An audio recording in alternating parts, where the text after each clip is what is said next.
All right, good day, people. Hope everything is well. Okay, this is probably gonna be a rambling. That's probably what I do anyway. Um,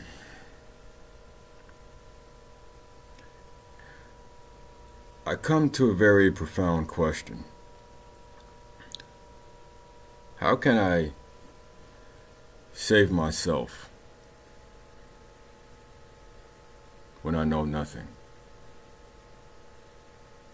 When I'm just a singular person in this world with a whole bunch of other people.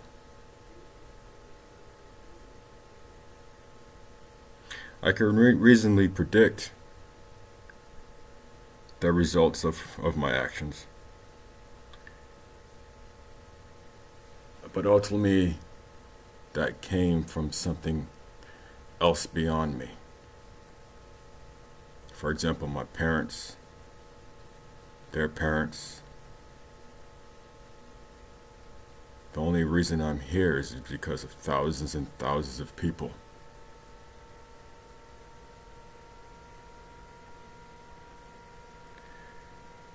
And at times, things in my life, they seem random.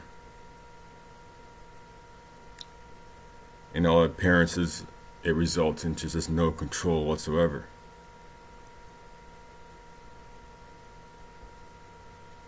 And here I am, like everybody else, avoiding the reality that, in all truth, we are merely groping in the dark.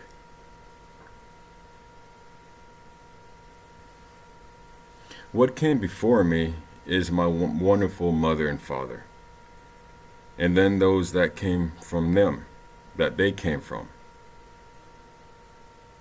As I alluded before, coming from countless generations. And all in all, the common theme throughout is that they are just the same as me, knowing nothing whatsoever.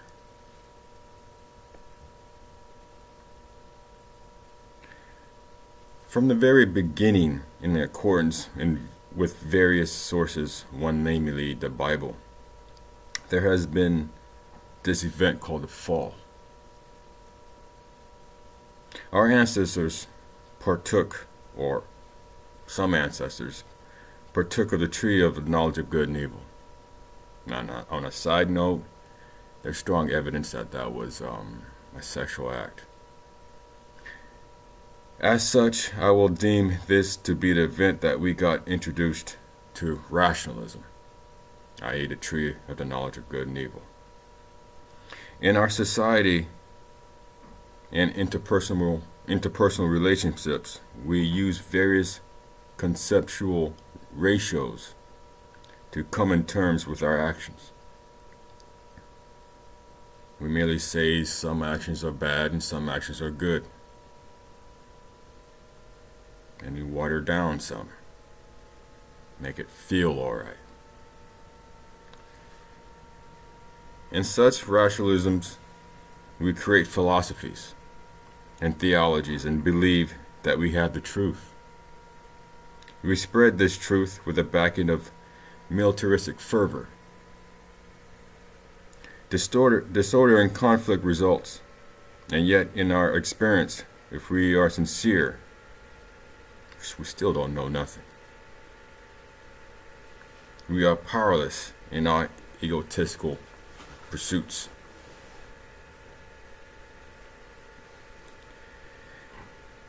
In such conflicts, there's always a polarity.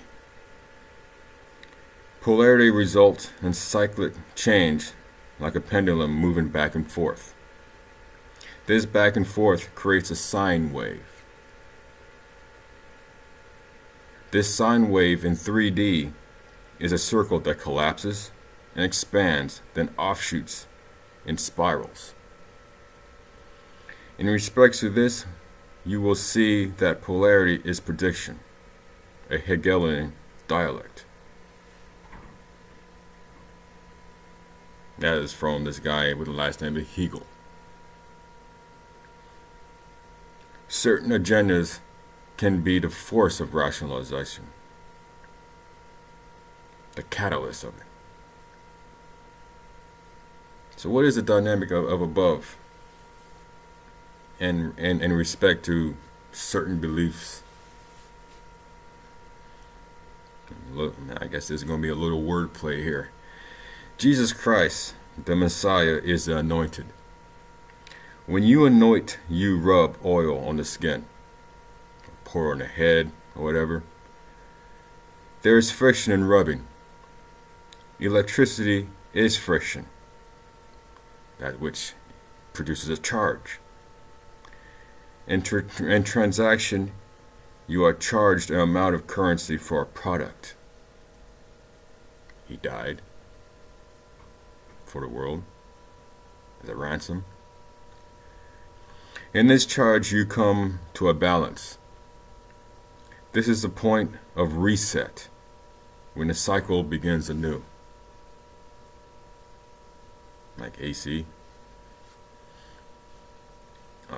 current. My focus then is beyond this cycle, that fulcrum that remains motionless. So I firmly believe that this figure Jesus, even though I do believe that there was a person out there walking around, but we don't know his name. Jesus is an imposter. Look up Jesus.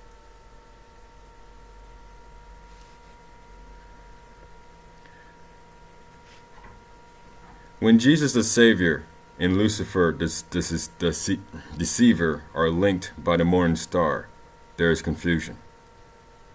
Both are simulacras of each other. Such images are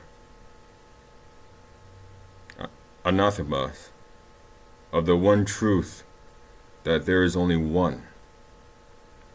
And without this one, I can do nothing, and nobody else can do anything. Now, there has been a push by the New Agers and all that to assign God without locality, that is pantheism, and to strip Jesus of the Savior, leaving the deceiver, which if you have, like, I'm going to say this, any field of polarity, for and against, I come to the conclusion that neither is the truth.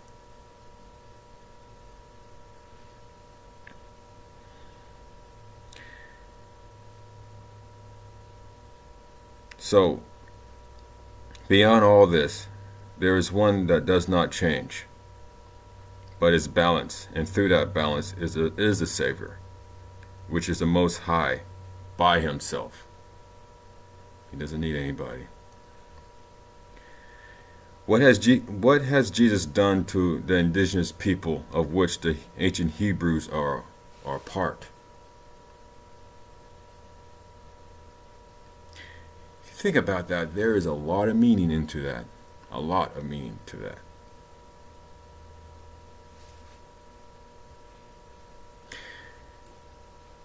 What if the New Testament is merely an agenda of European colonization, and that the most purest message is found in the books of the prophets and the books of wisdom, namely Job, which is my favorite?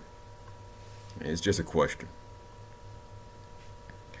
What if the laws of God that he himself spoke and passed down to Moses was for those who are ignorant, that is, willfully ignorant?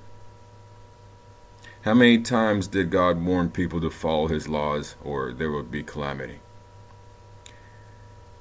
So in the same instance, he imprinted his law in the heart. And what is this law? Does this speak to an unchanging, wise entity that balances all of our actions, personal and collective? How can a blind force, a pantheistic force, balance anything? Forces preceded, All right, thanks for listening to my rambling in reverence.